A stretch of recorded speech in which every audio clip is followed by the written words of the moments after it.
This is the historic old harbor of Vera Cruz, Mexico's chief port of entry and the original starting point of the Spanish conquest.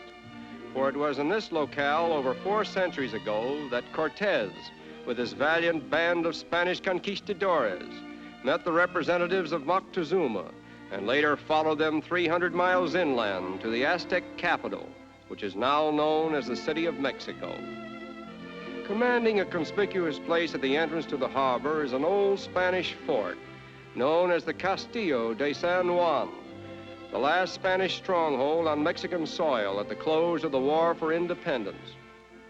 The fact that this picturesque old landmark has withstood the incessant pounding of the sea for more than 400 years is indisputable evidence of how solidly it was constructed. Until the beginning of the 20th century, it was used as a penal settlement, and its gruesome dungeons of confinement are silent witnesses to the human suffering that must have taken place here in the tragic days of yore. In recent years, the port of Veracruz has been thoroughly renovated, and many of its architectural ruins have been supplanted by fine modern buildings, including one of the best apartment hotels in Mexico. Nevertheless, a panorama of the city itself reveals that most of the old Spanish architecture still remains, perpetuating the city's reputation for being the oldest Spanish settlement in the Republic. In its tempestuous era of time, this peaceful-looking metropolis has battled with hurricanes from the sea and plagues from the land. It has been repeatedly sacked by pirates and buccaneers, and it has been bombarded by foreign fleets. But through it all, Veracruz has valiantly survived. As in all typically Spanish towns, the center of social life is to be found in the main plaza, where on Sundays and holidays, one may see a very colorful gathering. But the time of our visit happens to be just an ordinary working day, during the hour of siesta, when human life is almost at a standstill, and only gringos venture forth in the noonday sun. Overlooking the plaza is the municipal palace, construction of which was begun just 17 years after Columbus discovered America. It is said to be the first and oldest city hall in this hemisphere. Another picturesque landmark in the plaza is the Church of Our Lady of the Assumption, occupying the site of a similar edifice erected by the Spaniards soon after they sailed into the harbor and founded the town of the True Cross. A glimpse of the old residential district now engages our attention and reveals to us one of the reasons why Veracruz is credited with being more Spanish than any other city in Mexico.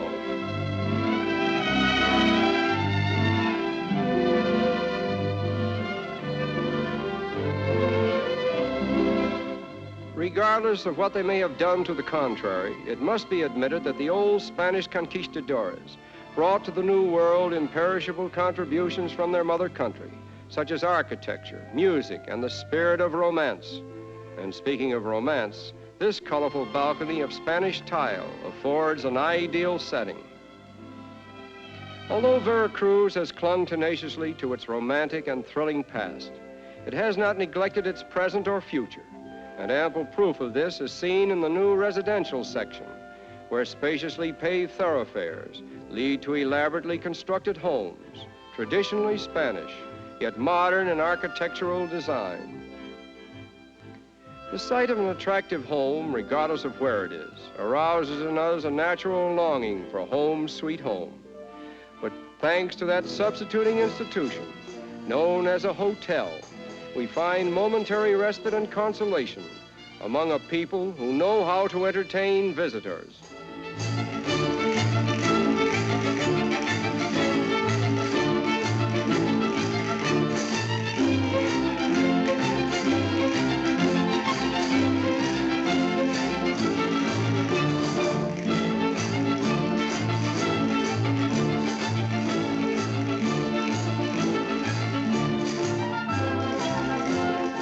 Folk dancing is an inherent tradition here, where even the children learn to dance as soon as they are able to stand on their feet.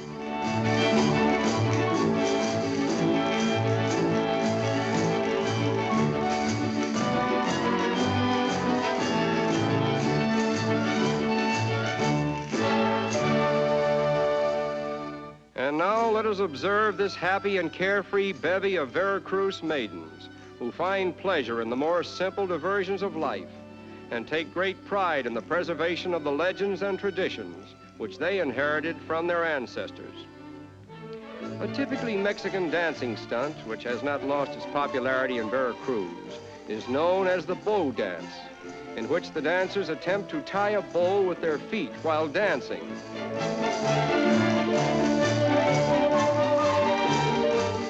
Although it may look simple, it is really a very difficult feat for feet to perform, and that's not meant as a pun. Just watch it, and if you're inclined that way, choose a partner and try it yourself sometime.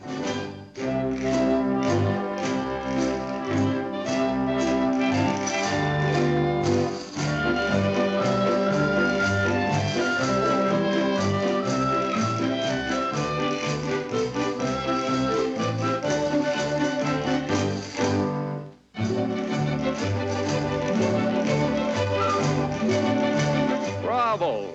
That proves there's more than one way of getting a bow. And now we go for a swim on the famous Mocamba Beach, where we find excellent bathing in water that's just the right temperature for us.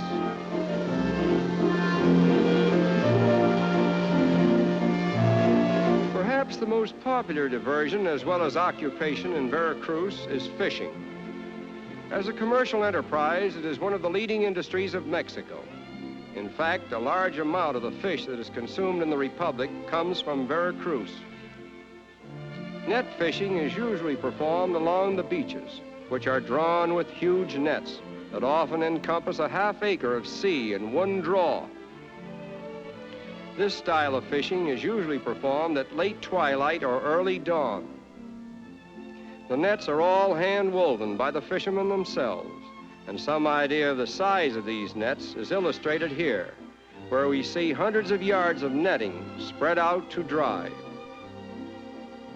Aside from commercial fishing, Veracruz is a veritable paradise for amateur fishermen who come here from all parts of the country to indulge in their favorite pastime.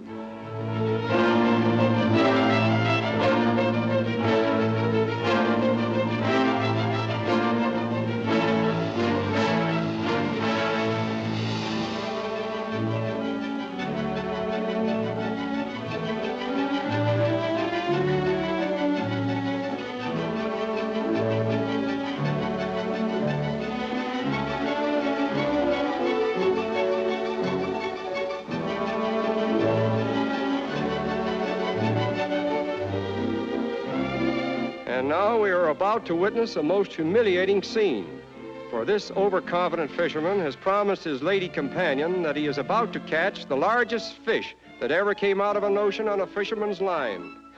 And here it is. Is he embarrassed? It's about the smallest specimen to be found in the Gulf of Mexico. But here is something more like it.